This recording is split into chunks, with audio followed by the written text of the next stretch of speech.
Okay, guys, this one's long. It's about the mystery of consciousness, and I want to watch this by myself, but I know I probably wouldn't motivate myself to get through it. So I thought as a family, we could watch it together. Like I said, it is an hour long, which means the reaction is going to be a lot longer than an hour. But here we are. Let's see what this gentleman has to say, and hopefully we learn something pretty darn cool. Attention is a moral act, as I say, and attention changes the world. If you attend to it in a certain way, you see certain things. If you attend in another way, you see quite different things.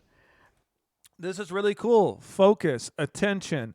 It's like, what dog do you feed in that metaphor? The dog of all your problems, your phobias, your fears, and that dog runs rampant in your mind, or you focus your attention on other things and you attract other things into your life.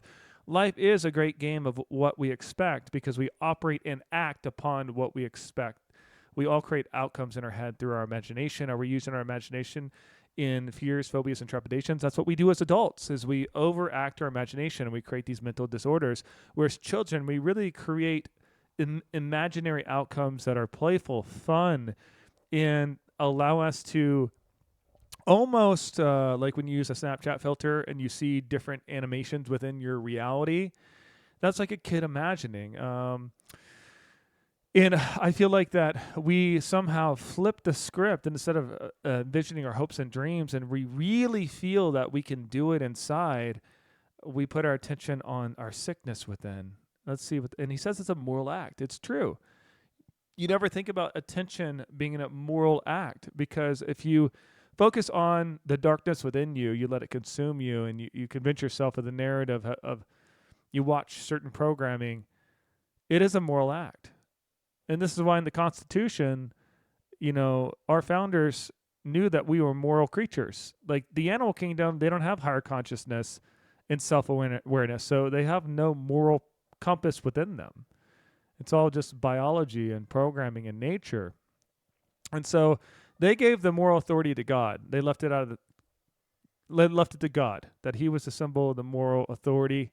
But we as men were thinking creatures, and that we needed to do something, a code of conduct, if you will, civil protection and rights, as you will, and breaking away the power of authority from one ruler, because every man who gains full power always becomes corrupt. And so they just know the weakness of men.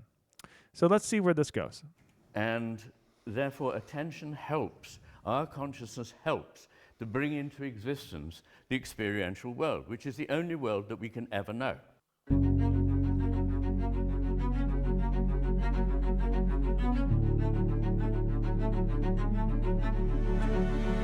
It's now my great pleasure and my true honor to introduce you to our keynote speaker this year, Dr. Ian McGilchrist.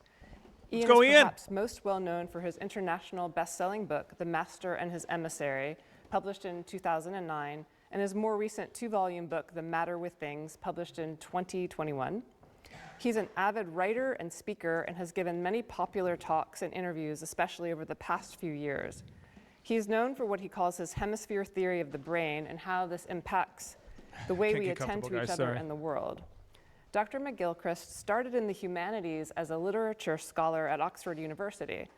He then came to the sciences, first as a medic, then a psychiatrist, and a neuroscientist researcher. That's and incredible. Now a philosopher as well. He writes with the ability to integrate both science and the humanities, and is informed deeply by human experience within the context of his love for literature and poetry, and from working clinically with patients. You can tell this guy has spent his life learning the right things to have a great interpretation of the framework of his field of study. You can tell he's someone that deliberately is focused on his craft. And so I'm sure this guy is filled with absolute wisdom. And in today's modern culture, can we sit through this together as a family and just indoctrinate ourselves into maybe something that is deeper or more, it could be more impactful than anything we watch this for the entire rest of this year? I don't know, but let's plug in together. I need up. if we want to get through this up. His books are extremely rich, filled with scholarly research and a sense of the poetic. Dr. McGilchrist is from Scotland, from the Isle of Skye. Skye is known for double rainbows, a misty, enchanted climate, slanted rain, apparently, and colorful mountains. So it's really wonderful to have you speak to us today from Scotland. I feel like your keynote is welcoming us as we welcome you to the symposium. I'm very Scot-Irish, by the way, in German, but... So thank you so much. Well, thank you very much for that. Yeah. Well, good morning. He's adorable! The timing has slipped by about 20 minutes. I'm not going to be able to make it up, I'm afraid. I make up plenty. But we'll see how we go. And there's nothing that induces He's so adorable. humility more than the knowledge that it's only me that is between you and a cup of coffee. So I will do what I can. And witty. But what can it mean to speak of turning my attention onto my own consciousness? This is surely the queerest thing that could be. And there's only one person who could have said that, Wittgenstein. I do love him. And rather famously, the psychologist Stuart Sutherland wrote in the International Dictionary of Psychology, consciousness is a fascinating but elusive phenomenon. It is impossible to specify what it is, what it does, or why it evolved. Nothing worth reading. I don't know. Am I the only nerd in here that is just super giddy for what this guy's going to say? Has been written on it. So, undeterred, but with a renewed sense of humility about what we can understand here, I'm going to give you a few reflections on consciousness. Did this just happen? The first hurdle really is August. Yeah, August. It's happened this year. Cool. Reflections I on didn't know how old this video was. consciousness. The first hurdle really is the meaning of the word consciousness. So just a few, I'm going to be very cursory. I'm not going to give you any background to why I reached the conclusions I reached, because there just isn't time, and I've written about it at great length, but I'm just going to give you a worldview. So the meanings of the word consciousness. Is it what a corpse doesn't have? Is it what someone in a coma doesn't have? Is it what someone who is asleep doesn't have? Or is it what somebody who's distracted doesn't have? So you take something in, but you are not conscious, we say, of what it is, which means really a kind of focused, self-aware attention, which is a special kind of consciousness. Wow. So what I'm going to suggest is that the word experiential covers all the activities that go on for each of us, as we say, unconsciously and pre-consciously, as well as consciously, but couldn't go on without what is conventionally referred to as subjectivity or inwardness of some kind, which I submit there isn't in a corpse. The conscious and the unconscious, we often think of them like the conscious is the living room in which we live, and that somewhere in the basement there's an enormous area of darkness, which is that unconscious, and sometimes things pop up, as it were, almost from the tank below into consciousness. Oh, hello. But this is not really a very good image at all. The better image is that of a stage. He feels like a modern-day Carl Jung. Am I right or am I right? So on a stage, the better image is that of a stage. Stage. So on a stage there's a spotlight, and where the spotlight falls, that's where your attention is. But it That is a huge point. That consciousness is a spotlight. Your focus, and I think he's saying attention is the same thing as your consciousness. But if you could use it as a metaphor, as a spotlight, you know that, like, I'm not thinking about the street behind me, not thinking about what's going on in my living room behind the closed door. My current conscious stream is what I'm focused on, which is Ian. I think that's his name. Yeah. Very cool to know that. So are we spotlighting our problems? Or are we spotlighting on who we want to be and become, and we're more in wavelength with that? I just think it's important where we put our daily focus. It's going somewhere, right? doesn't mean that the rest of the stage has disappeared. It's just not illuminated at the moment. And this is kind of important because I will eventually come to talk a little bit about the difference between the kind of attention paid by either hemisphere, one of them, the left hemisphere, paying this focused spotlight on something that it knows is of interest, and the other taking in all the rest. Now, the extent of the unconscious is something that most people are not aware of. They think it's probably there in all of us, but it's a very kind of subsidiary role. Well, first of all, in terms of its size, it has been estimated, I love the precision of this, that 99.44% of all that is in our psychology is unconscious, and you don't have to buy the accuracy of this percentage to get the point that most of everything is actually unconscious. And that's not a reason to worry. It's not inferior, you're unconscious. I discriminate, I reason, make judgments, find things beautiful, solve problems, take decisions, weigh possible outcomes, imagine possibilities, exercise acquired skills, fall in love, and struggle to balance competing desires and moral values all the time without being reflexively aware of it. Note that these are not just calculations, but rely on my whole embodied being, my experience, my history, my memory, my feelings, my thoughts, my personality, even, dare I say it, my soul, psyche in the broadest sense. Wolfgang Pauli said, there is a psyche long before there is consciousness. And what he means by consciousness there is self-aware consciousness.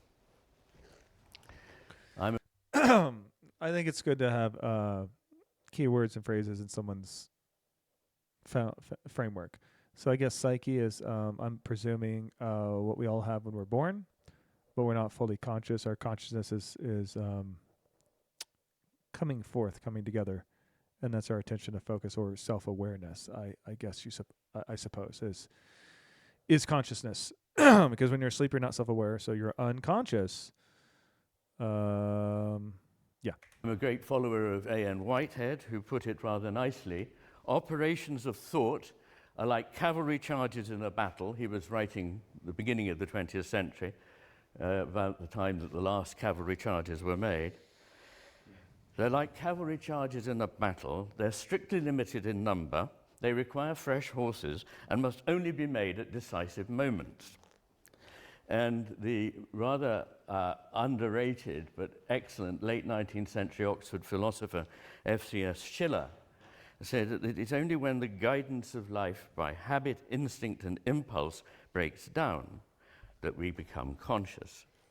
William James, another of my heroes, it is a general principle in psychology that consciousness deserts all processes where it can no longer be of use. In fact, progress is not towards becoming more conscious, but by allowing most of what goes on in one's life to inhabit the realm of what we call the unconscious. And so this is true of people with great skills. Is he alluding to that by actually becoming single-tracked, hyper-focused is the best form of consciousness, by allowing that 99.4% to really be in the background so that we are... Because it's true, if you want to be in the moment, if I want to be focused on the video, I can't be focused on my problems and all the shit that I need to do, right? So my quality of my consciousness, I now have an evaluation scale, at least for now, I'll learn more, right? That if I can quiet that and hyper-focus on this, I'm super hyper-focused on this, so like I'm really taken by this because this information is really attractive to it. So I it's passion. So I'm like, ooh, tell me more, doc. But no, we don't always in the zone. That's another one. Like when you're playing sports, you're in the zone. Like when you're playing basketball or sports at a high level, if you're thinking about other shit, you're not locked in, bruh. You got to be locked in. So I think high quality consciousness is locked into hyper-focused attention on a singular task.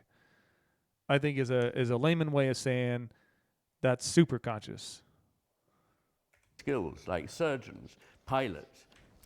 And so this is true of people with great skills. allowing listen to that again. most of what goes on in one's life to inhabit the realm of what we call the unconscious. And so this is true of people with great skills, like surgeons, pilots, chess players.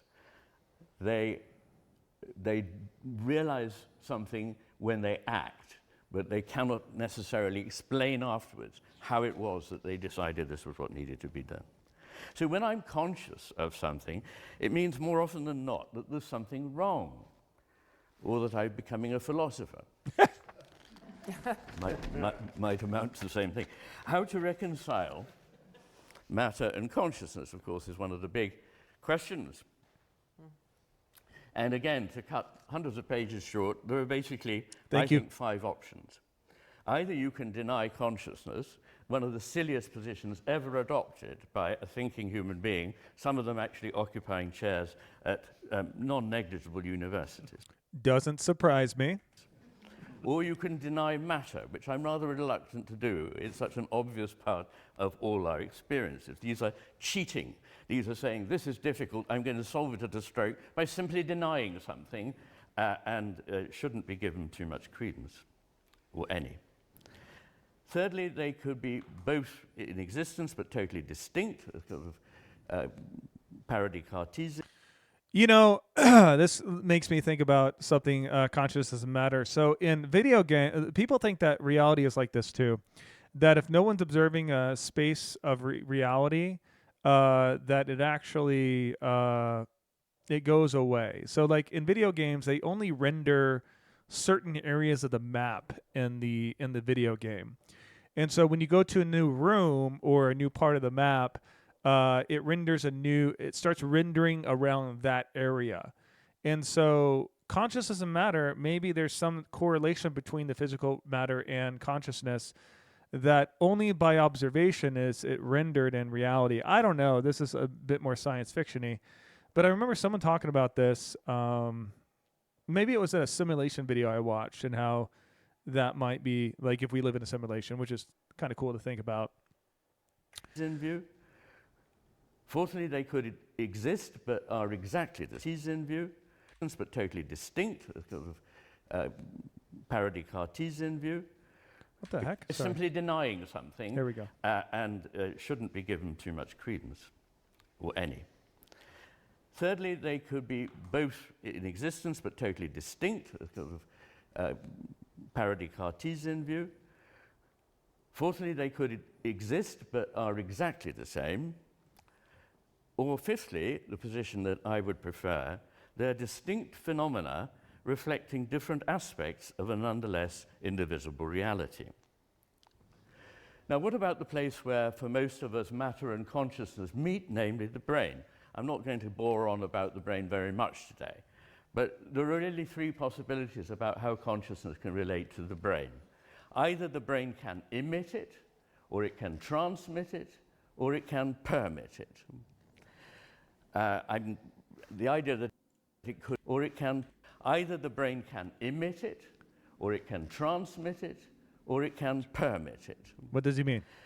The idea that it could emit it has been one of the most unsuccessful ideas in the history of science. Nobody has the slightest clue how consciousness can emerge from matter if matter has nothing whatever to do with consciousness.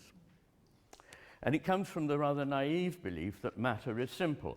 So he said that he believes that they're separate entities. That's what he said, right? Let's go back, because like we want to follow it. We just don't want to watch this and not learn it, right?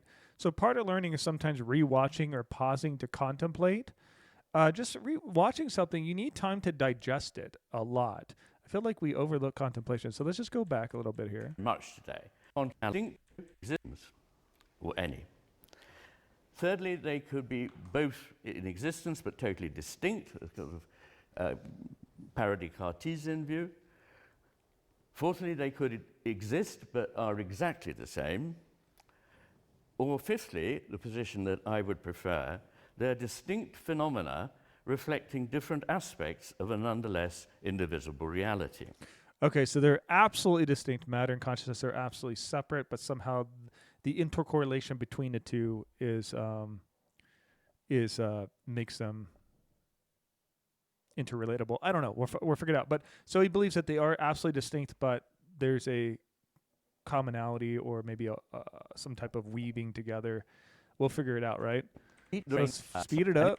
Best way is a rather simple idea, like a radio set. But so I think the best way to think of it is something that permits consciousness.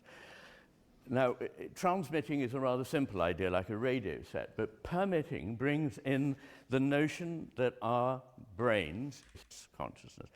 I think the best way to think of it is something that permits consciousness.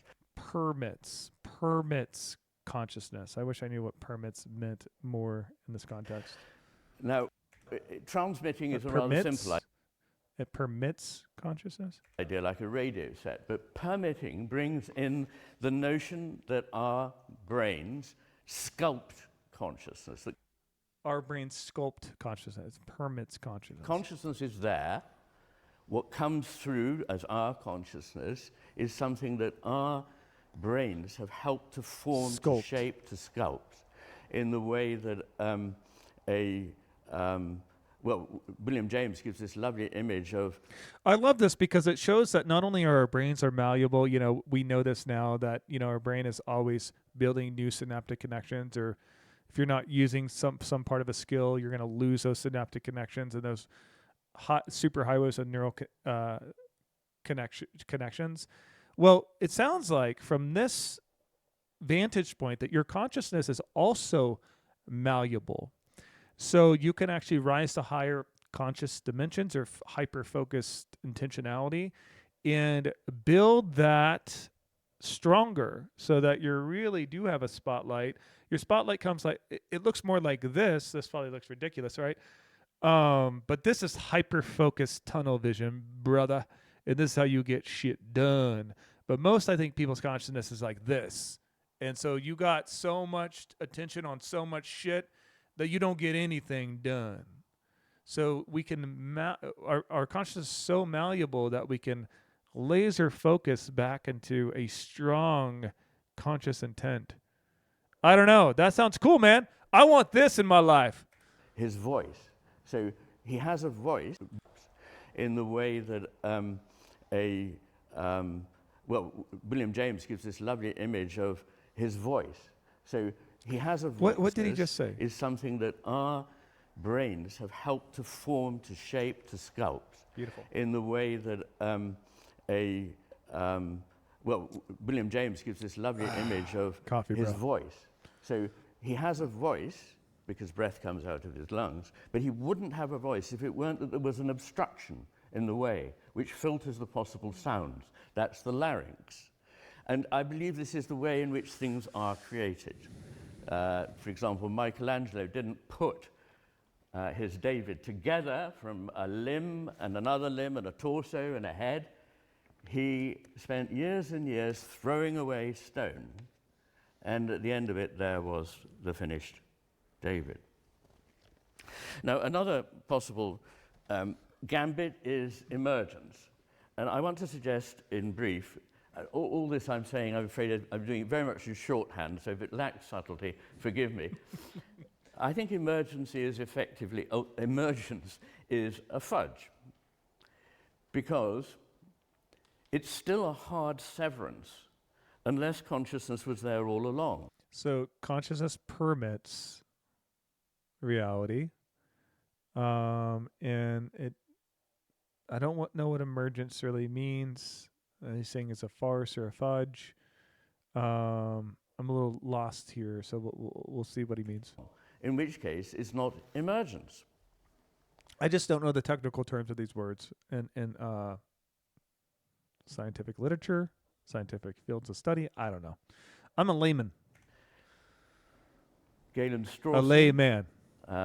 Another philosopher I admire and follow, on emergence. For any feature Y of anything that is currently considered to be emergent from X, there must be something about X and X alone, in virtue of which Y emerges and which is sufficient for Y. In this it's going to be on my layman perception. sense, it is not like the familiar trope of H2O and water. if you understand enough about electrical bonds in atoms, you can deduce the qualities that appear at the phenomenological level that we call water. But there's no feature of matter as conventionally conceived that explains how it could possibly on its own give rise to consciousness.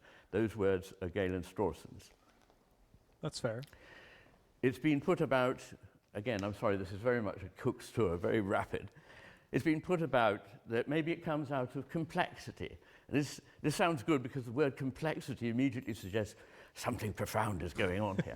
But I believe this is a magic trick. So there is the things, a bit complicated, and then they become complex, which is different. And then at a certain moment, a miracle arises, and we've got consciousness. Out of complexity, I don't think so.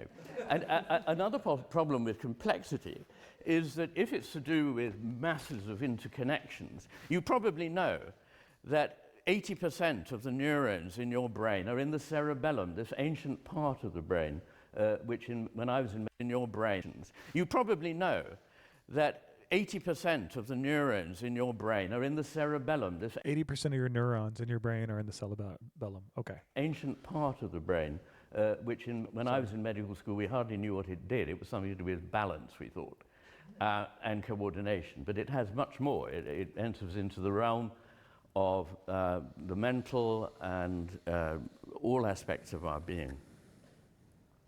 But it doesn't sustain consciousness. The 20% that we think of as our brain, the cerebrum. Do you think the consciousness comes from the neocortex? Is that the front part of the brain? It's the last part of the brain. We have 3 different brains, right? Maybe that's the evolutionary component that made consciousness arise. And maybe, I know that when we're in fight or flight, we're in a certain part of the brain, the more reptilian part, the first part, we're in fight or flight. And so I feel like that to control the species or human population, keeping them in this state of fear makes them very afraid. And so they're only focused on survival. And so they can't really focus on being creative. And maybe this consciousness is also our creative juices as well. And maybe when we're stuck in a rut or stuck in our default mode network is stuck in some fear-based programming, we're in that more animalistic brain. And so maybe the hyper-focus brings out the higher consciousness within us, because it sounds like it's sculpted, it's malleable. Why can't I come up with my own theories of life, right? But the reason to watch this is like, how can we use it to make ourselves more highly aware of our own limits or potential? And I love this. This is really extraordinary work. Because for some reason, it makes me feel that my level of attention is the level of my consciousness. And if I want to have a more high quality consciousness, I feel more in alignment with my focusing on stuff instead of hearing it's like our RAM in a computer. If you got like 22 open applications, you're going to be pretty bogged down in memory. And so what we want to do is we want to close out all those windows and just have one application fully running that we're hyper focused on. I think that's the best. I think that's the highest quality consciousness. And then it just feels cleaner and way better for our mental health. I guarantee it. Because if we have 22 tasks open, we are really bogged down by memory, our battery juices, our life juices are lower. It's good to use metaphors around all this stuff. And my whole thing is to bring about ideas that you can apply to maybe see how this might benefit also your level of consciousness or quality. I think there's a quality of consciousness. And I think we can all improve in that. Does seem to sustain consciousness, but it's less complex in the cerebellum, and it has fewer neurons. And you might say, well, maybe the 20% that we think of as our brain, the cerebrum, does seem to sustain consciousness, but it's less complex in the cerebellum. and it has fewer neurons. And you might say, well, maybe the neurons in the cerebellum are rather simple. They don't make lots of connections. Wrong. The most complex cells in the brain are the Purkinje cells, massively ramified cells. And so I'm afraid I have never heard of Purkinje cells. I am not an advocate of this position. And of course, if there is a miracle in which consciousness arises out of matter that has nothing to do with consciousness, I make that point because for it to emerge, there has to be a point at which something new is happening. It can't have been there all along, according to this kind of thinking.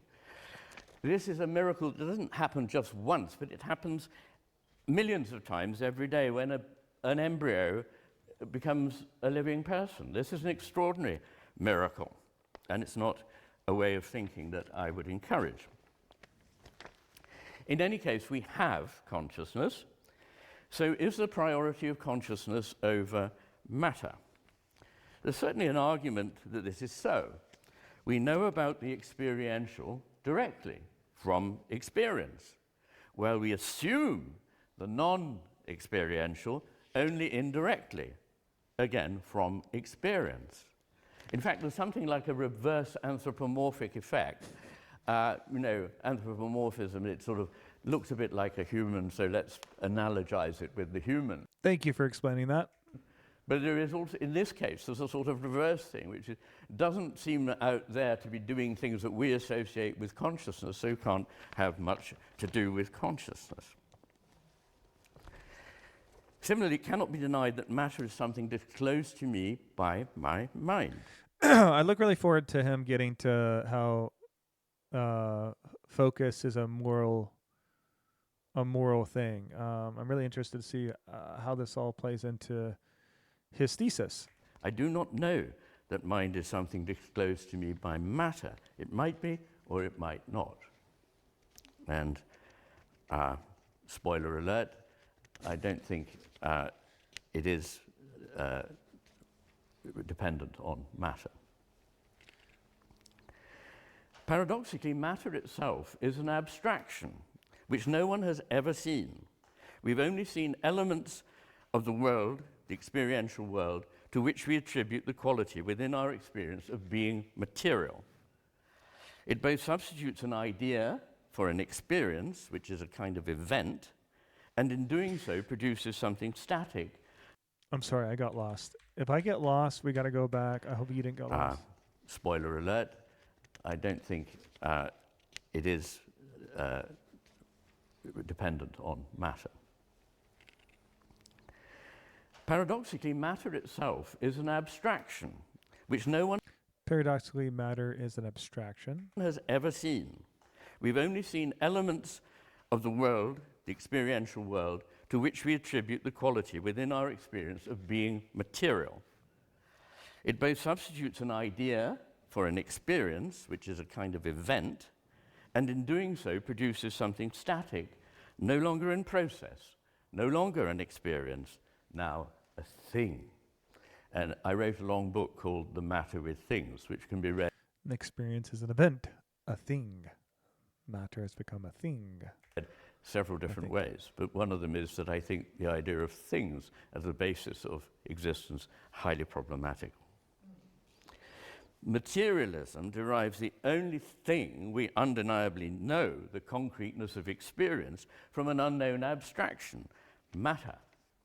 According to Niels Bohr, isolated material particles are abstractions, their properties being definable and observable only through their interaction with other systems. Nonetheless, we mustn't dismiss matter. I think it's rather important, don't you? I suggest that these are phases of the same underlying entity. And I'm using the word phase not in its temporal sense, but in the sense that physicists and chemists use the word phase to mean another expression. So in the case of water, there is water. In another phase, it is ice. In another phase, it is the tons of water vapor that are in this room. We can't see them, but without them, we'd die. So it doesn't cut much ice that matter and consciousness don't look alike or behave similarly. Neither do water and ice or the tons of water vapor in this That's a good room. point. We have to give up a conception of matter that excludes consciousness and Matter is phases. It's true. Nothing is stagnant in reality. Even you aren't stagnant. You're changing every day. So nothing really stays the same. And so to think that material or matter is in a constant state of change or phases, that's really unique. And it also makes me think, because there's a lot of law of attraction components to a lot of spiritual practices, that matter is not really matter, but it's malleable, just like our consciousness is, just like our brain is. And so essentially, can we use the phases of matter to co-create it into the shapes that we want through our hyper-focused consciousness? I don't know. I'm sure he doesn't go into that. But I do know that when you really deep down have a vision or a goal and you aspire to it, and there's just something in you that is so naive that you believe that it's possible, it does really seem like all the forces of nature conspire to bring that forth. I hope everyone has seen that happen in their life at least once. It's really interesting to all put together, to piece together that matter is in and out of phases. And so it's more malleable than we think it is. It's because, I just think this is all it is, right? But to think that this is forever moving, it's just in a phase right now, it makes you kind of see the foundation of reality a bit different, which I think is important. Base reality, I think the more we can, I don't mean to drag on here, but the more we can commune, interact, interplay with matter, reality, the more and the more we're in more balanced equilibrium. I think the interconnection between reality and matter and your consciousness, it makes you feel more alive and interconnected. Like you do have the umbilical cord of life directly tied to, your belly, your navel. I think having that deep space within you makes you feel more alive and vibrant and chemically altered. That you are connected to the divine womb, I guess you could say. I'm using more spiritual words, but that's really cool to feel so interconnected. Like, it's hard to feel alone when you feel so tied in to the source of life. Conception of consciousness that precludes matter, even though we have to give up a conception of matter that excludes consciousness and a conception of consciousness that precludes matter, even though we may be able to conceive them distinctly, only one at a time. Mass and energy are interconvertible. That's what E equals mc squared means. Mass and energy are interconvertible. That's apparently, I think he's saying Einstein's, what he means. Listen to that again. Distinctly only one at a time. Mass and energy are interconvertible. Mass and energy are interconvertible. So this really is defining what we just talked about, that it's all intercorrelated, it's all interconnected, it's all constructed in a certain way. That's what E equals mc squared means.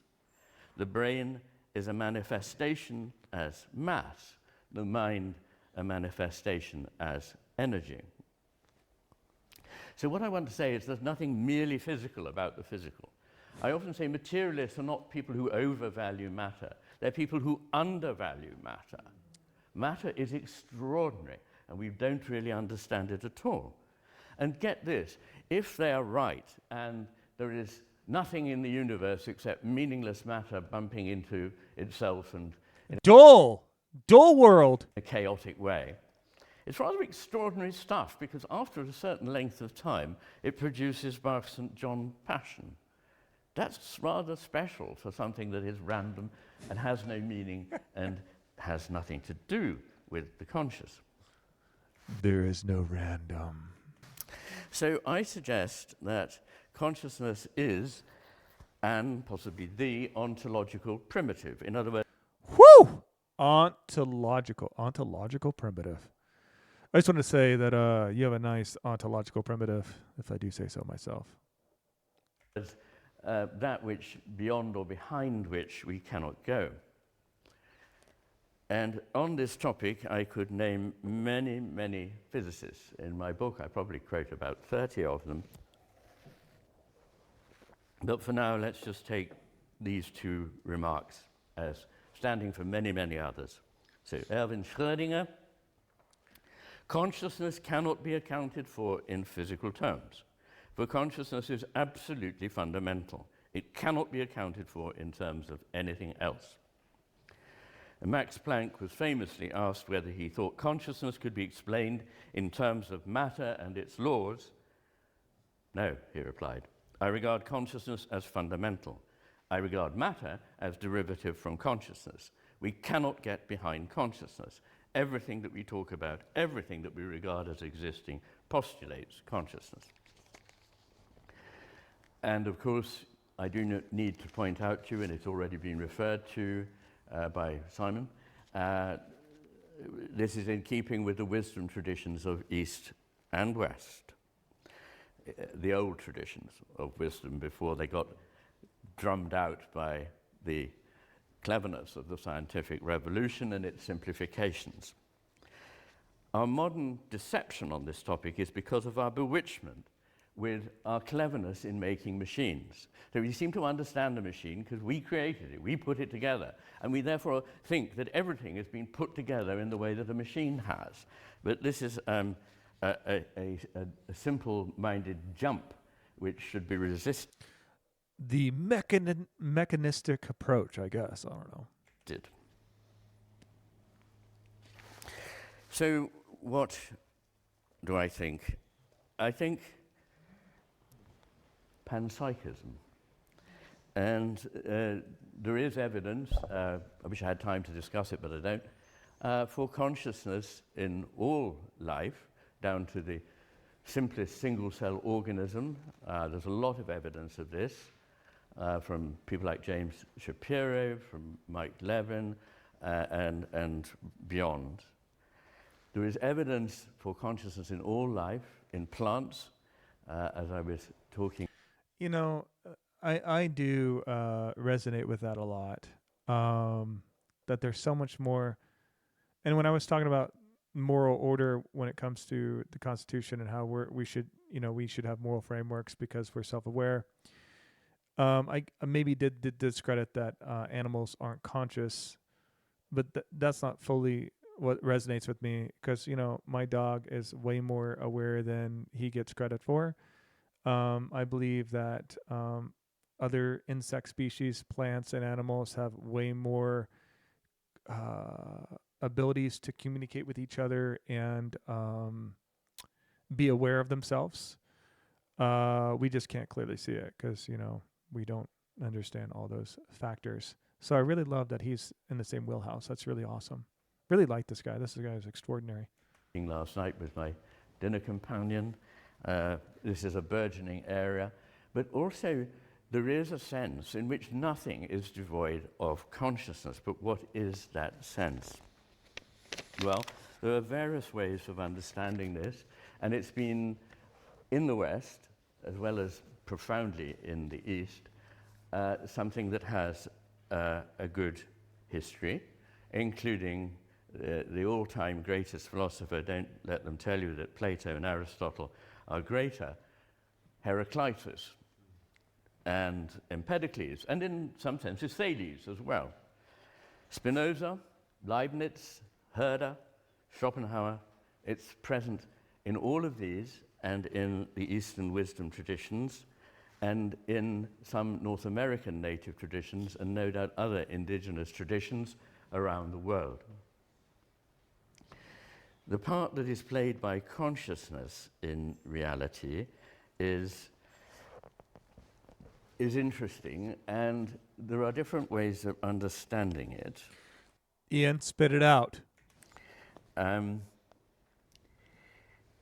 One way is to think that consciousness is just in everything. So particles have consciousness. Even subatomic particles have consciousness. And I'm not here to deny that possibility. That may very well be right.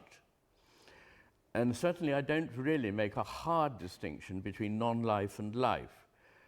There is a vast and important distinction, but it is almost a difference in difference in extent rather than an absolute difference in kind. What do I mean by that? I mean that matter shows organization, it shows responsiveness to the environment, it is changing and forming, but its ability to be responsive is billionfold smaller than that of the simplest living being.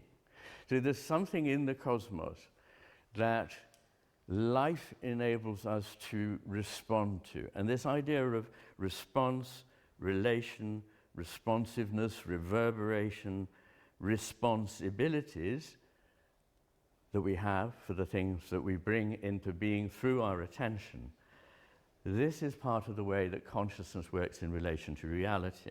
Now, attention is the fundamental difference between the two cerebral hemispheres. I'll say a little bit about that in a moment. It's interesting to say, matter, it's not really responsible for it.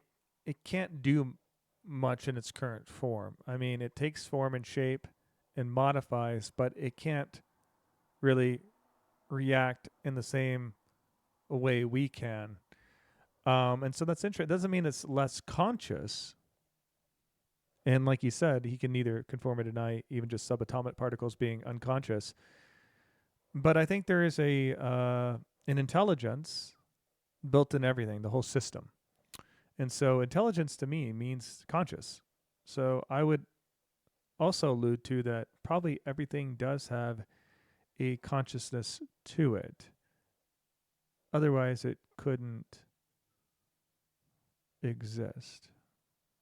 But I'm not a scientist, and I have no proof. But attention is a moral act, as I say, and attention Here changes the world. Here it is. Here it is. This is part of the way that consciousness works in relation to reality.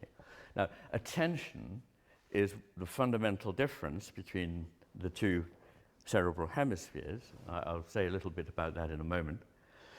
But attention is a moral act, as I say, and attention changes the world. If you attend to it in a certain way, you see certain things. If you attend in another way, you see quite different things. And therefore, attention helps, our consciousness helps to bring into existence the experiential world, which is the only world that we can ever know. Indeed, arguably all that exists. Manifestation, baby. And it's true. And this guy explains it in such a rationalized approach to saying that our attention changes the world. It makes it better or it makes it worse. This is powerful stuff. I just want to rehear this. This is absolutely potent, and we should all really listen to this again. Responsiveness to the environment, it is changing and forming, but its ability to be responsive is billionfold smaller than that of the simplest living being. So there's something in the cosmos that... Relating matter to beings, or what do you call it? Being. is billion-fold smaller than that of the simplest living being. The simplest living being. So there's something in the cosmos that life enables us to respond to. And this idea of response, relation, responsiveness, reverberation, responsibilities that we have for the things that we bring into being through our attention. I think this is a good way of maybe just correlating real quick, and we'll listen to the profound stuff he just said when I backtracked it. But I think being responsible is not about paying your bills or being successful in society. Okay, those have its benefits. You know, being poor is kind of hard, right? But being responsible is being responsible for yourself. Being responsible for how you feel, your energy, your vortex of energy, your attitude, your demeanor, your energy frequency, your energy field. Like, this is what it means to be truly responsible for yourself, is you're in alignment with your greatest, softest, calmest, strongest self. I think is what's being responsible. This is part of the way that consciousness works in relation to reality. Now, attention is the fundamental difference between the two cerebral hemispheres. I'll say a little bit about that in a moment. But attention is a moral act, as I say, and attention changes the world. If you attend to it in a certain way, you see certain things.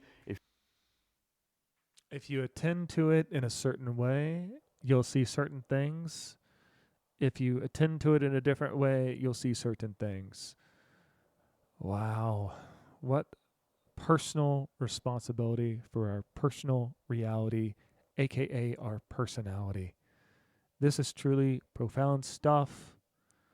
It's not going over my head. We're breaking it down. We're showcasing this divergence between matter and consciousness. And this is truly potent stuff. But attention is a moral act, as I say, and attention changes the world. If you attend to it in a certain way, you see certain things. If you attend in another way, you see quite different things. And therefore, attention helps, our consciousness helps to bring into existence the experiential world, which is the only world that we can ever know. Indeed, arguably, all that exists is relation. So I don't like the idea that consciousness is either out there, simply, and that the world that is real is somehow in a simple, objective way out there. There is definitely something out there, and there's something in here. And there's the connection between what's in here and what's out there. Ooh, so what good. Wordsworth referred to as what the mind half perceives, half creates. That is the way in which I think we should understand conscious experience. So let me just talk about the hemispheres very briefly. So, first of all, why is the brain divided? It's a slightly odd thing, isn't it? The brain is very powerful because it makes connections. And it seems like an obvious design flaw to have a whopping great divide right down the middle of the brain. Why wouldn't it have been better if it all been one neuronal mass? For those of you who don't look at brains every day, this unhappy-looking chap, not surprising because he's had the top of his skull taken off, and there you see the two hemispheres with the left hemisphere drawn aside a bit so that you can see the corpus callosum in the base of the brain there that connects the two hemispheres. Corpus callosum connects the two and hemispheres. why is the brain asymmetric? I won't go into this picture, but just take it from me, the brain is profoundly asymmetric. Why is it asymmetric? Not only in its anatomy, but in its physiology and in just about everything that we can measure, down to the preponderance of neurotransmitters in the two hemispheres and so on. Why is it asymmetrical? If it just needed more room, why didn't it just symmetrically expand?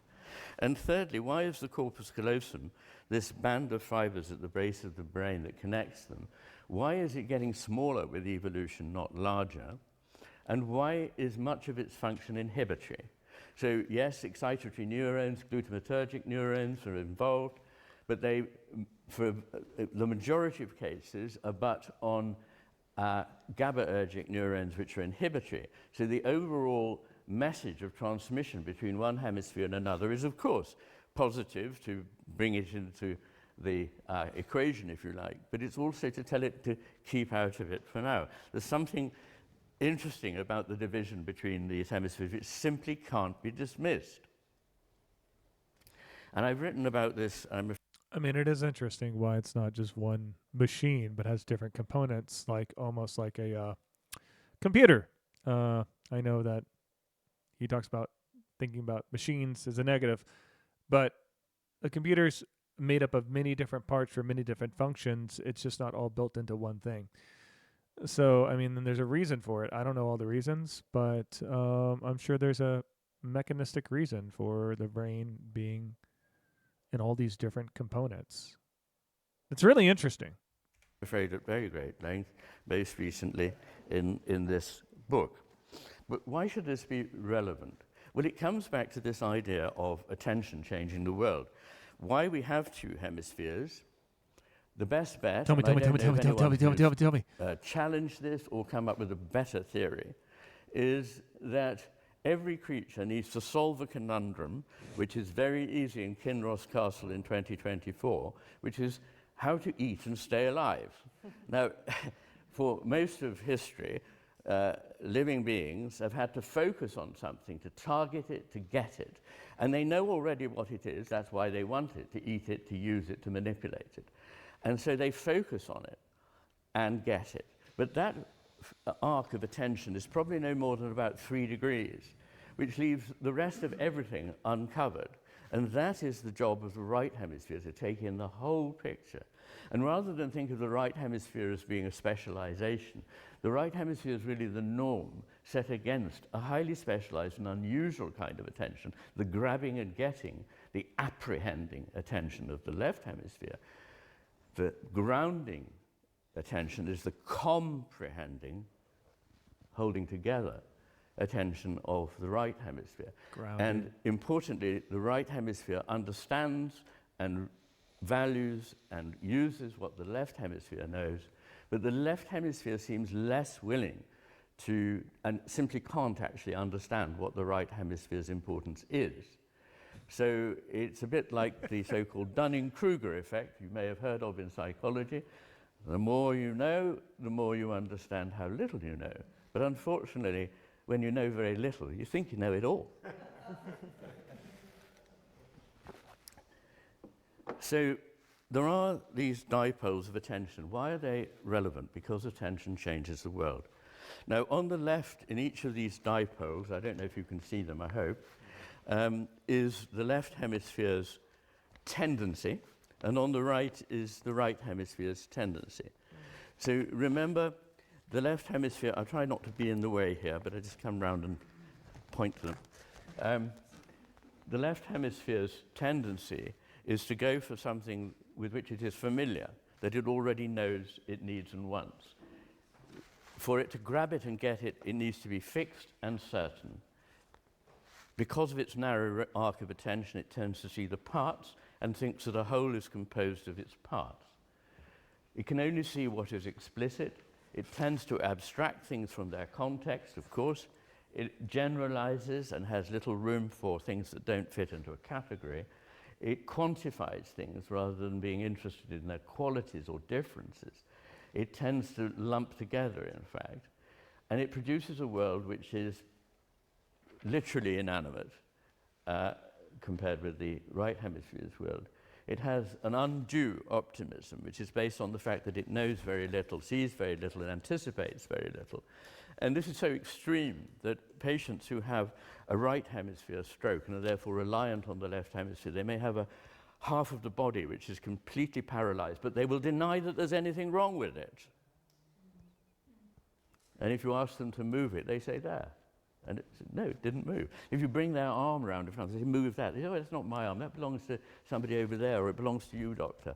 It's completely delusional. I'm not the only person who said that. I can quote at least 3 other neuropsychological researchers who have said the left hemisphere on its own is frankly delusional. And in the book, I look at some fascinating syndromes, about 25 of them in neuropsychiatry, which involve delusion. And every one of them is commoner after damage to the right hemisphere than after damage to the left. And in some cases, only happens after damage to the right hemisphere, not the left.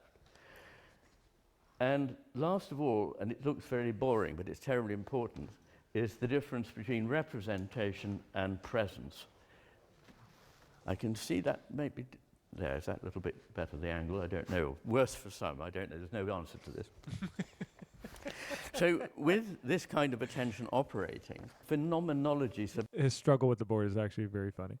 subtended by the left hemisphere is a representation, which literally means something that is no longer present. It's presented again after the fact, when it isn't present. And a representation is very different from that which is present to you. So, for example, this world is present to you, but a map of it is a very thin two-dimensional schema that leaves out almost everything in the world. That is a representation. It's made of isolated things. The things, moreover, are already familiar, predetermined, fixed, bits, i.e. fragments that are decontextualized, disembodied, meaningless, abstract, generic in nature, non-unique, and infinitely reproducible and quantifiable. Whereas, I'll come to the right hemisphere, none of these things is true in the right hemisphere. It effectively produces a world that is mechanistic and inanimate.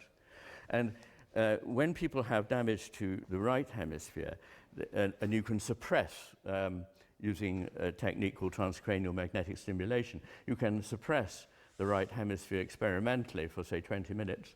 And when this happens, people see things that they would normally consider animate, like their wife or husband or whatever it might be, as a thing, as possibly an automaton or a zombie. And NB philosophers who love zombies and automata. But if you do the opposite experiment and enhance the right hemisphere and suppress the left, people see things that they would normally think of as inanimate, like the sun, as a living presence that moves and gives light and warmth. And in this left hemisphere world, the future is a fantasy that's under our control, and all will be well, because we'll be able to solve all the problems we're just now creating. I mean, philosophy is an interesting subject, isn't it? I think it was Weissmann, who was Wittgenstein's pupil and professor of logic at Oxford, who said that philosophy is largely a matter of solving problems created by philosophy. In other words, it's a kind of healing for the pathology induced by a certain kind of philosophizing. Don't get me wrong, I think philosophy is wonderful in the sense that the word means a love of wisdom. A lot of what goes on in university faculties called philosophy is not entirely a love of wisdom. I was just giving a keynote at the Australasian Association for Philosophy, which covers Australia, New Zealand, and Southeast Asia. And I was mystified by some of the abstracts from some of the other talks. I mean, one of them began with an old problem. I have a lump of clay. I make a statue. Have I now got one thing or two? I think, gosh, fancy wasting your life on questions like this that are created by the way you're talking and thinking. So what is right hemisphere phenomenology like? Well, nothing is entirely certain in this world, but it's not random. It's not chaotic. It is not entirely predictable, but it is orderly. And it's that bridge between the orderly and the disorderly that is really, really important for creativity. All in this world is ultimately interconnected. We talked Nothing about that. is That's cool. fixed, but all is flowing and in process. That's cool. What exists are wholes. In fact, the parts are an artifact of left hemisphere attention, because everything is a whole at a certain level of attention, and wholes are in this sense nested. What is at one level apart is at another level a whole, and vice versa. Meaning is implicit. Now, almost everything that matters to us and makes life worth living is to do with the implicit. Once you lose, as we are in danger of doing in society as it is now, a respect for and understanding of the implicit, and have to make everything explicit so we can have laws and algorithms, we've just destroyed the things that make life worth living, like love, like nature, like music, architecture, art, poetry, metaphor, myth, sex, our understanding of ourselves and the cosmos. This cannot be rendered explicit, and yet without it, our lives are meaningless. And a lot of people I know, because I'm a psychiatrist, are very troubled at the moment by the fact that they're told they live in a meaningless, random world. Don't let them get away with it. I agree. I think when meaninglessness is really nihilism. And I feel like when you have no meaning in your life, that it is a random, chaotic world filled with random, chaotic events that have no harmonic architecture to it. You don't really show up. You're half alive. Meaning brings aliveness, and we all need more aliveness in our lives. And the world is killing meaning in the family, the meaning in the culture, what it means to have your own country, to have your own religion, to have your own faith, to have your own communities. It isolates us, tells us how scary the world is, pits us against each other, and it devalues the very human experience. And this man is incredible, and we have learned so much from his studies, his research, his thesis, and we have to re-engineer meaning back into our lives. And sometimes just being able to experience joy and happiness and making that our default mode could be all the purpose and meaning we need. And anyway, I don't have all the answers. I struggle with this too. I focus in on the wrong things all the time. I get locked into that rut or that gutter mentality, and I lose sight of how beautiful life is. We all go through those ruts. So let us not fall into temptation, my friends. So what I think is that both of these ways of attending have their uses. Don't get me wrong. There's nothing wrong with the left hemisphere. As I sometimes say, it's my second favorite hemisphere. And as long as it knows its place, it's marvelous. The trouble is it's arrogant. And there are stories throughout indigenous cultures around the world, and particularly in the Orient, in the I Ching, in the Vedanta. The I Ching, baby. In the Secret of the Golden Flower. The Vedanta. There are stories that point to this idea that I call the master and the emissary. There is a subsidiary functionary that is very valuable and was appointed by the master, but because it knows less, thinks it knows more, and that is where the ruin starts. Now, we live in a world in which we stopped attending to everything the right hemisphere tells us, and we've prioritized only what can be made explicit and linear in the left hemisphere fashion. Wow. So objectivity, while not strictly speaking achievable, is nonetheless an honorable aim. What one is trying to do is avoid the pitfalls of a single particular viewpoint. And I think sharing different viewpoints, as many as possible, is a wise move if you're trying to understand something.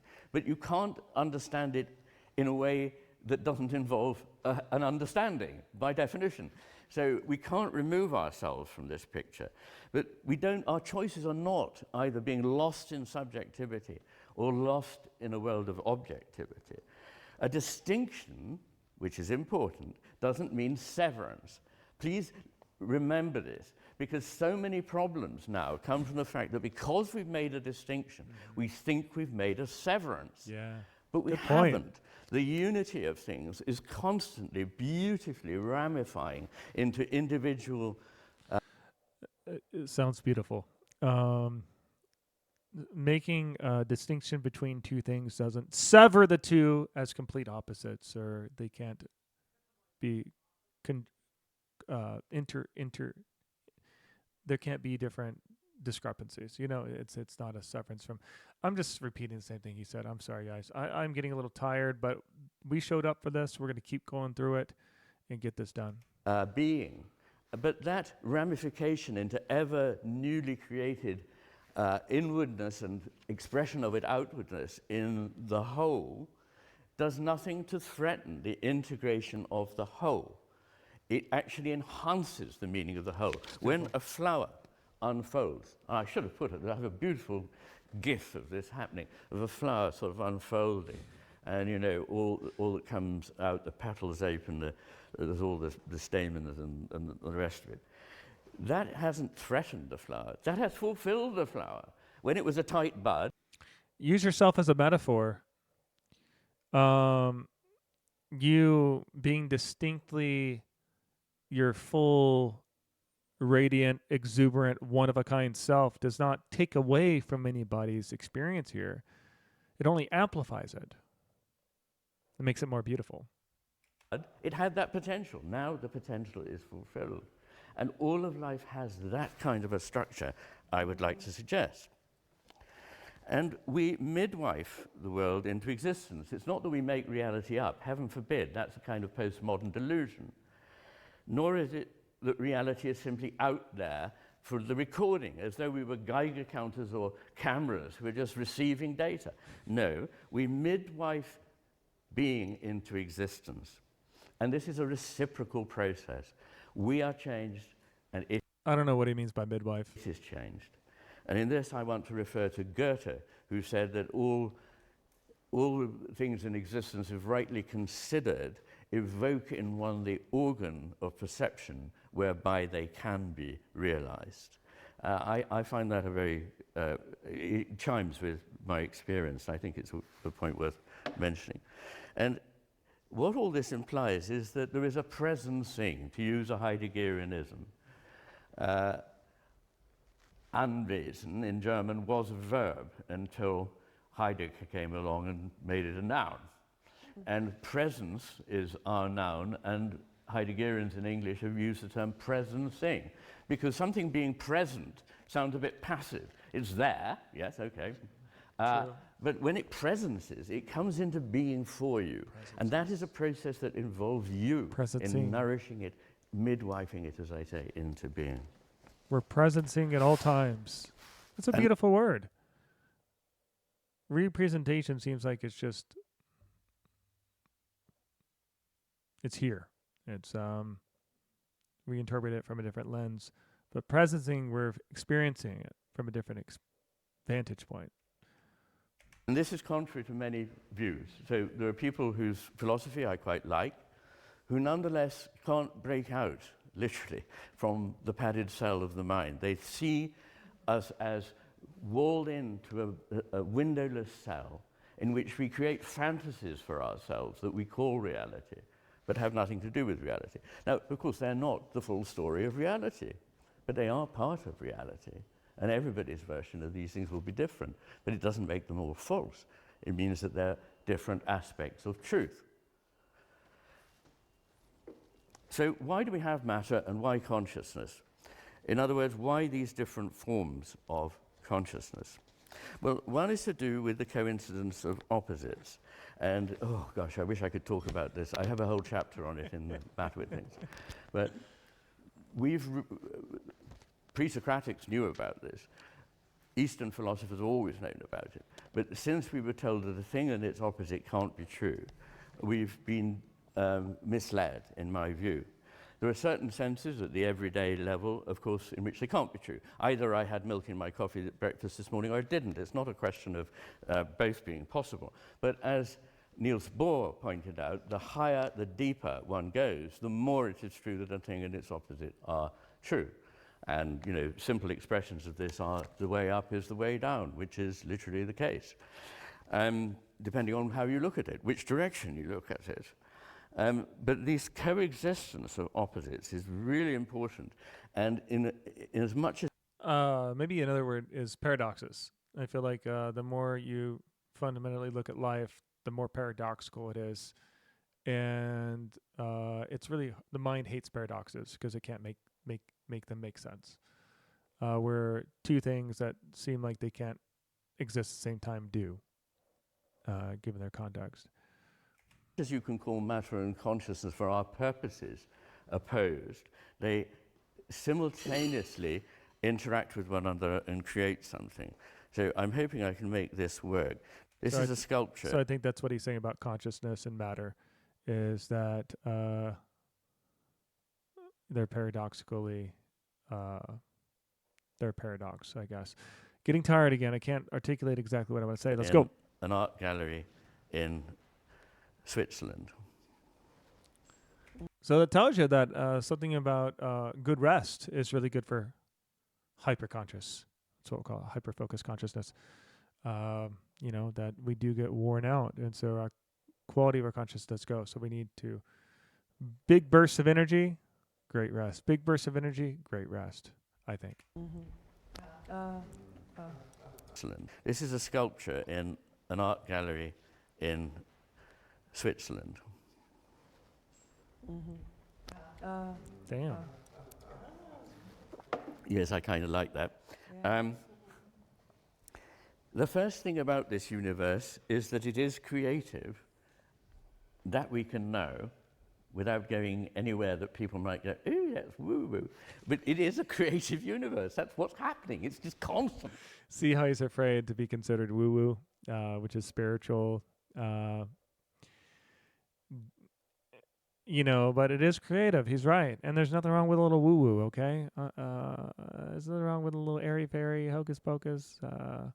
No, I'm just kidding. I mean, but it's hard for these amazing, distinguished gentlemen to have to talk it from a certain lens. And that lens is fantastic. But I have no degree or PhD in anything. So I can say that it's good to have a little woo-woo in your life, because we're much bigger than what we anticipate or realize. And the more we fundamentally know that, the more we just are at ease with immeasurable possibilities and experiences that go beyond a normal human life. I don't know. Yeah, tired. Producing new forms. And it's organic, not mechanical. In other words, it's complex in a way that is not fully predictable and cannot be reduced to a linear sequence. Almost everything that exists in nature has this quality. You can pick out, if you go focus on a detail in a very complex scheme in which there are reentrant loops and all the rest, you can find a place where A leads to B, and you can intervene there, and you go, see, it's a machine. But that's the wrong conclusion to draw. It's a complex system that has little parts in it that are linear and which we can manipulate. And I love reality isn't linear and can be dumbed down to linear mechanistic theories, but it's way more robust, perhaps quantum-y, very quantum mechanic-y. Necessary to creation are three things that matter gives us, and none of them by contemporary norms are typical of creativity. The first is constraint. So our mind can go anywhere, but matter constrains the possibilities for us. That is very important when you're creating. Secondly, it offers resistance, which is not the same as constraint. So resistance is facilitatory, not just negative, as we say. For example, what is friction? Friction is what stops motion, isn't it? We all know that. We learnt that at school. It's also what starts motion, by the way. Without friction, I would be unable to move from this spot. So it has dual qualities in that way. And resistance is important for anything coming into being. It needs to force its way against something. This is true. Think about a plant growing. It has to resist the earth. That's its resistance. And we have much resistance when we're learning new skills or growing as people. That resistance is what actually makes us have to grow in certain fundamental levels. And so resistance is a great word. And this is how, in a way, the image of the Michelangelo sculpture, or whatever it is, it comes into being because of the degree of resistance offered by matter, and another is permanence. So, of course, nothing is permanent, but what is material has that little bit more permanence than my words now disappear instantly, but this screen may still be here tomorrow because it's material. And this is like whirlpools in a stream. And I'm borrowing here very much from Schelling, who is, I think, becoming much more a figure that philosophers are prepared to talk about, who really was the most extraordinary genius. Schelling. At a very young age. He had insights into things that have changed the way we think. Whirlpools are in the stream, but they're not in the stream in the way that a ball is in the stream, or a fish is in the stream even.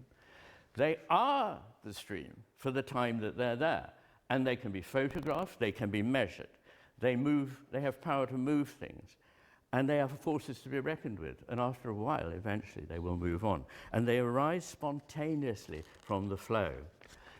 Once again, the image of sculpture or the filter, Shelley's wonderful line that life is the dome of many-coloured glass that stains the white radiance of eternity. In other words, the filtering that happens with the stained glass produces all the manifest original elements in our world. And it's like the air passing through the vocal cords, as James said. What is interesting is that the brain becomes more powerful by shedding neurons and pruning connections. Now, it may astonish you to know that by the time a baby is born, it has shed 70% of its neurons. Not to 70% of its neurons. It has shed 70% of its neurons. And it goes on shedding, pruning, sorting, and creating. And it's through actually doing that process of resistance that it produces something that has a degree of permanence. And the primary function of the corpus callosum is to inhibit. Probably the single most important function of the frontal lobes is to inhibit. The frontal lobes inhibit the posterior cortex of the same hemisphere. That is what they exist to do. And that is profoundly creative. It enables us to stand back from experience and not just be swamped by it, but to be able to look at it and see things that if we were too close to it, we wouldn't be able to. It's like reading a book. Too close to it, you can't read it. Too far away, you can't read it. But the frontal lobes mediate for us the necessary distance from what exists. And it may interest you to know that the human brain has proportionately more inhibitory neurons than that of any other species. Creation is differentiation. And for Bergson, another underrated but very important philosopher in my humble opinion, creation is inhibition. And he thought that the brain was in fact an inhibitory organism and that it banished, it wasn't. Did you say inhibition? Humble opinion, creation is inhibition. And he thought that the brain was in Inhibition. fact an inhibitory organism and that it banished, it wasn't that it stored memories, it banished the possibility of retrieving certain memories, and that when the brain is damaged, sometimes they re-emerge. And flow is relations only. Here are flow. It looks like a network, doesn't it, with interconnected elements, and all flow has a quality of singularity, unity, and differentiation. So these images are all taken in a straight-sided channel in which water at a steady pace is put through the channel. And in that rectilinear model, rods, again, of rectangular cross-section are dropped into the flow. And look what comes out of it that could never have been predicted from the rectilinearity, is this extraordinary beauty in which these sort of shapes, when you magnify, are present. And eventually you get something like this, and there are photographs of this from the air happening in, I know one of them happening off Baja California. Anyway, here we are. It's called the Karman Vortex Street, and it is simply produced by an obstacle. Leonardo saw this. He painted a picture of an old man with his stick in the water and saw these fascinating patterns that emerged from it. So where do brains come into it? They provide resistance. They are not strictly necessary. As I say, many creatures have consciousness without a brain. And there are phenomena such as terminal lucidity, in which people just before they die, and having been more or less incapable of thinking, suddenly achieve, as the brain fails, insight, the ability to see things, talk about them in an animated way after not perhaps speaking for a year or two, and then they die. And then there's the very interesting case of hydranencephaly. Hydrocephalus is interesting. I quote in the book a chap who had a first-class degree in mathematics from Leeds and an IQ of 127, but he had almost no cerebral cortex whatever. The space in the skull was almost entirely filled with fluid. But hydranencephaly is another thing in which a child is born that has no brain, basically. It stops at the brain stem. And yet, somehow, these children are able to see things, to recognize people, to behave and react appropriately, to have favorite toys, to enjoy music.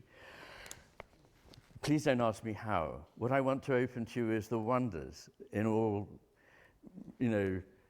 shared humility before what exists. I don't know the answers to these things. I think you should suspect anyone who says they know the answers to these problems. The wonders of life.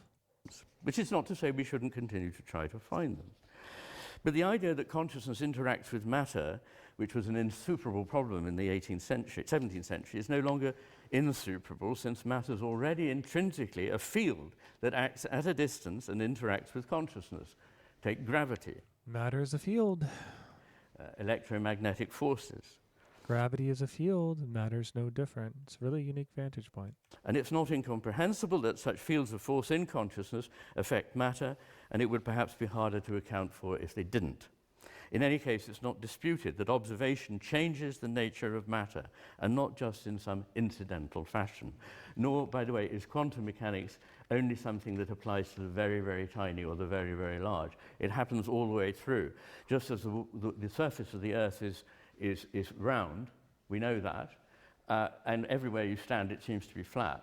But as you go out from that, you realize that the illusion of flatness is because of your point of view. So changes wrought in the mind have material effects. It's not just brain and the body, but the mind and the body. So the placebo effect, which is still not properly understood. Hypnosis. Really interesting, right? That's why I feel like, our beliefs are way more potent than we actually realize. Our expectations, the placebo effect or nocebo effect, really cool stuff. That can cure a skin condition. CBT, which can alter your thought processes and change the chemistry of the brain. So that reminds us that while brains may not be absolutely essential, bodies are. In the words of Lakoff and Johnson, as embodied imaginative creatures, we never were separated or divorced from reality in the first place.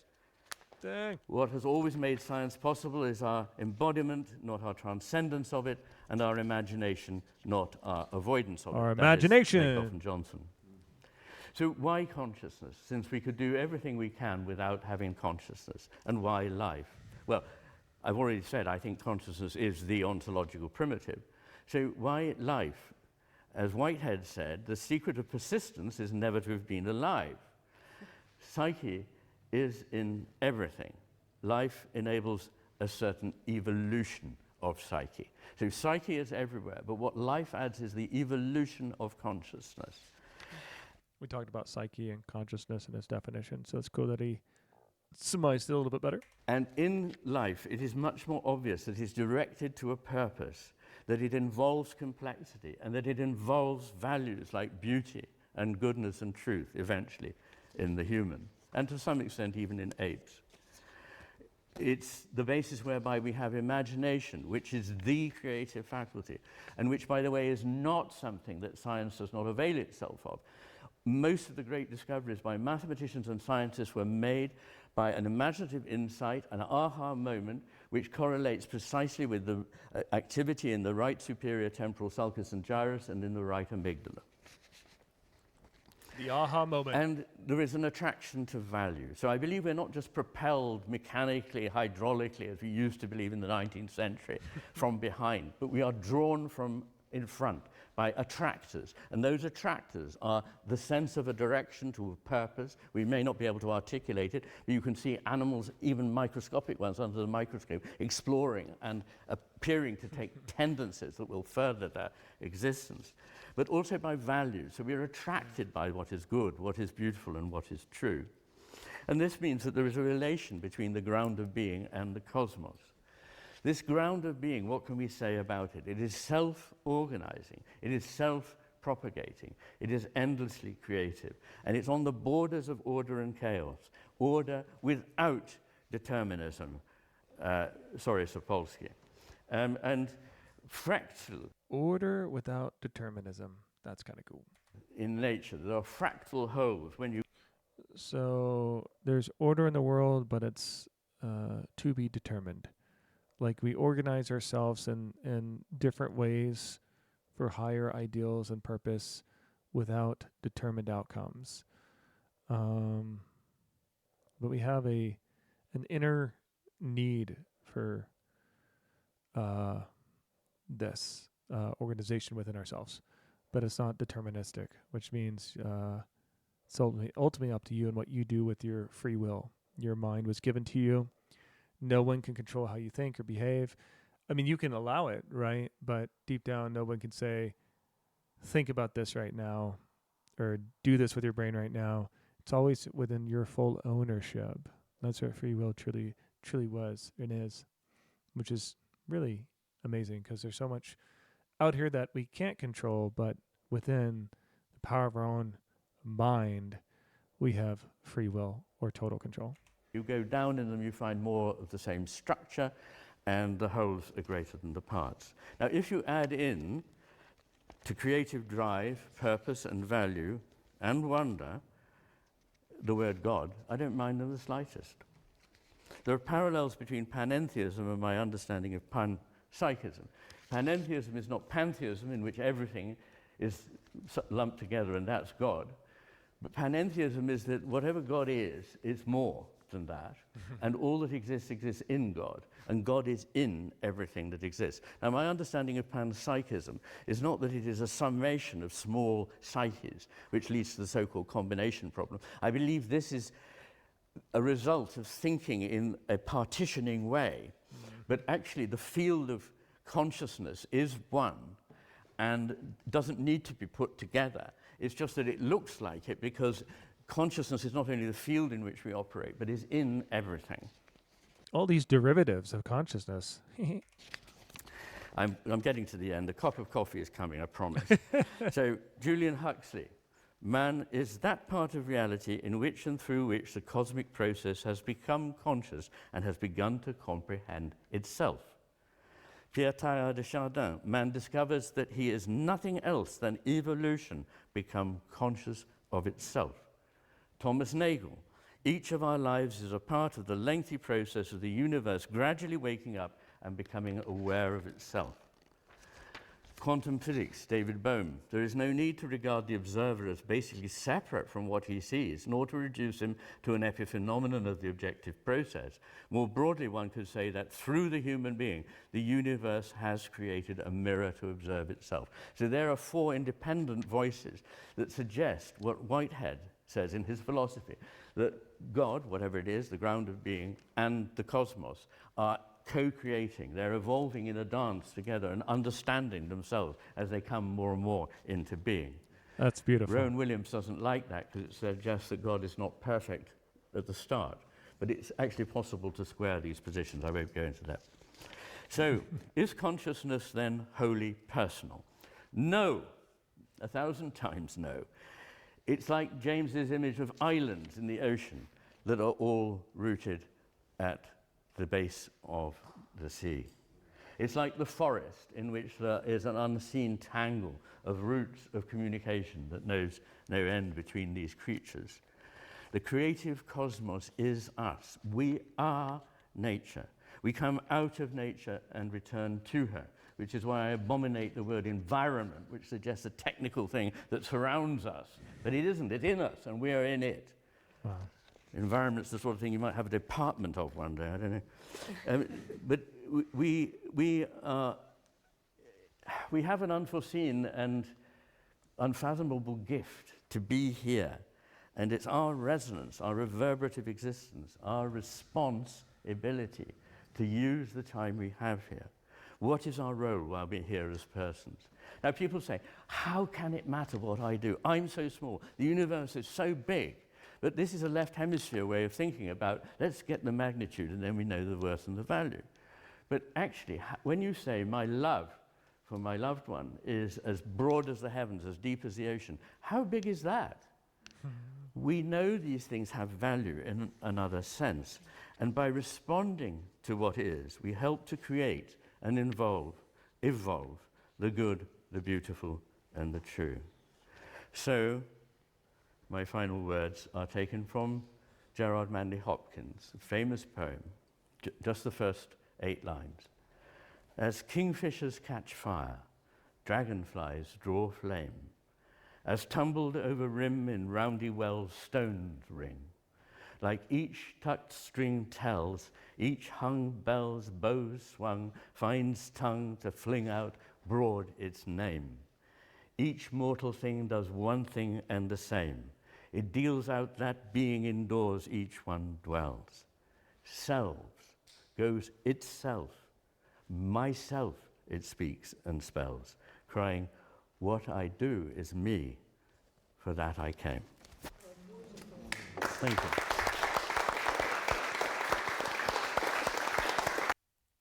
Thank you. What I do is why I became. It's awesome. Guess to summarize this or summarize it, we're born to create, and we're more interconnected to the material than we ever could possibly fathom or realize, and that we have a moral obligation to stay conscious, to build, to create, to mature the human species, and to make this world a more beautiful place than it already is. We have a lot of work to do as a species, but it's people like Ian who are doing the work. Appreciate you guys tuning in today. So sorry for the length of this video. Hopefully it was fun, entertaining, and engaging, and hopefully we learned a lot. I'll catch you guys on the next one. Thank you so much.